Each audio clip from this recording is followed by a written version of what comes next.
Welcome to Man Does Tech, where I solve the problems you didn't even know you had. In this video, I will explain how to replace your Honda Odyssey key battery. First, gather a small flathead screwdriver and a new CR2032 coin cell battery. You'll also want a soft cloth to protect your work surface.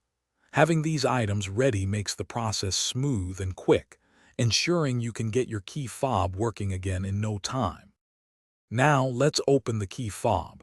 Look for a small slot, usually near the key ring attachment. Insert your flathead screwdriver into this slot and gently twist. This action will help separate the two halves of the key fob. Take your time and be gentle to avoid damaging the plastic casing. With the key fob open, you'll see the old battery. Before removing it, take a quick mental note of its orientation, specifically which side is facing up. Carefully pry out the old CR2032 battery. Now, insert your new CR2032 battery, making sure it's facing the same direction as the old one. This ensures proper function. Finally, it's time to reassemble your key fob. Carefully align the two halves of the casing. Press them firmly together until you hear a satisfying click, indicating they are securely fastened.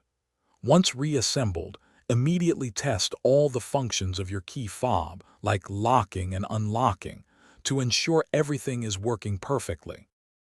Thanks for watching. If you found this helpful, don't forget to like and subscribe.